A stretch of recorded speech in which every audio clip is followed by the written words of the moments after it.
Vous avez des enfants allophones dans vos classes, c'est-à-dire des enfants qui ne sont pas francophones par leur langue maternelle, alors ceci est fait pour vous.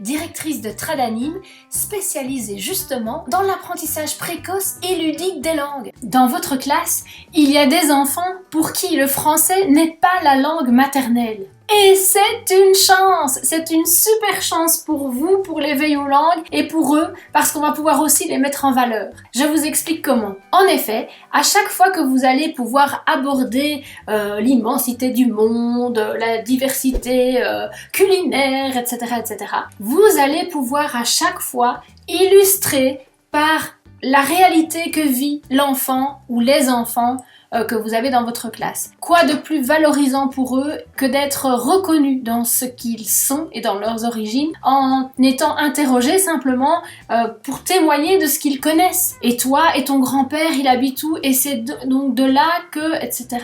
Tous ces liens que vous allez pouvoir faire entre la matière, entre guillemets, d'éveil aux langues et ce que vivent ces enfants vont être hyper précieux pour la classe, parce que les enfants vont comprendre mieux, parce que quelqu'un vit ça et c'est concret, mais vont être précieux aussi pour ces enfants-là. Rendez-vous compte que souvent, ces enfants-là ne sont pas conscients que parler une autre langue à la maison est un atout ou quelque chose, une corde en plus à leur arc. Ils vont plutôt le vivre comme un tabou ou comme une différence ou comme « oh, moi c'est pas tellement bien puisqu'à l'école c'est pas comme ça et on peut peut-être pas parler sa langue maternelle ». Et donc c'est quelque chose qui est peut-être vécu comme frustrant ou tabou pour eux. Et en refaisant le mouvement inverse, c'est-à-dire en partant de l'éveil aux langues et d'aller les rechercher, les remettre en valeur et les interroger eux pour qu'ils témoignent à la classe, je vous assure que ça va faire beaucoup de bien. On a des témoignages énormes par rapport à ça et c'est très émouvant de voir comment des enfants qui d'habitude disent rien, une fois qu'on va s'intéresser à ce qu'ils sont, à ce qu'ils vivent, à ce qu'ils ont vécu, à ce que leur famille vit, je vous assure, c'est plus les mêmes enfants. Donc c'est avec beaucoup d'émotion que je vous dis vraiment, n'ayez jamais peur d'aller chercher ce que l'enfant peut lui-même apporter à la classe en le mettant en valeur tout simplement. Et donc si par exemple vous apprenez à compter, je vais dire en italien aux enfants ou qu'on est dans cette affaire-là et qu'il y a un autre enfant en turc, c'est le moment de lui dire « Et toi, rappelle-nous un peu en turc comment on compte jusque 10 ?» Donc vous voyez, vous pouvez rester dans votre italien mais tout en faisant des petits allers-retours comme ça vers d'autres langues. Et toi en albanais, c'est comment ?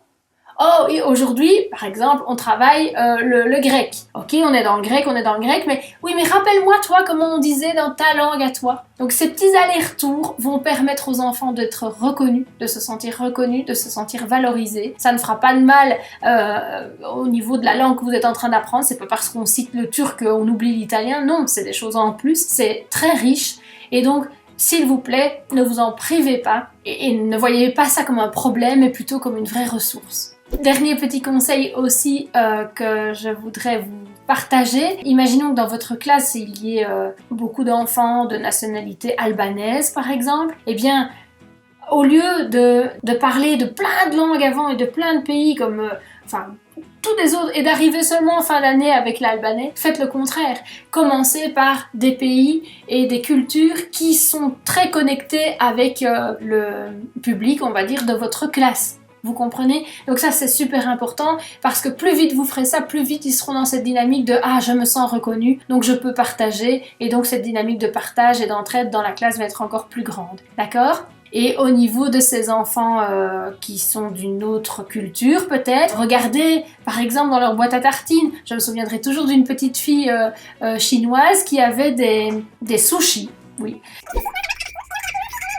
Des sushis dans sa boîte à tartines et donc elle a pu montrer elle-même pendant le temps de midi, bah regardez, moi je mange ça mais c'est pas vraiment de mon pays, mais nous on aime bien manger ça parce que voilà, il y avait un enfant turc qui avait des espèces de pâtisseries que je ne connaissais pas mais qui avait ça dans sa boîte à tartines, donc c'était super riche de pouvoir montrer. Alors je dis pas qu'il faut couper sa petite pâtisserie en 25 morceaux si vous avez 25 enfants dans votre classe, mais au moins sera illustré et c'est quelque chose de très très riche. Donc prenez n'importe quel petit prétexte pour pouvoir créer des liens, pour rassurer, pour nourrir et pour élever ces enfants-là. Voilà, grand merci à vous de mettre tout ça en pratique. N'hésitez pas à nous partager vos retours, c'est vraiment tellement gai et à très bientôt.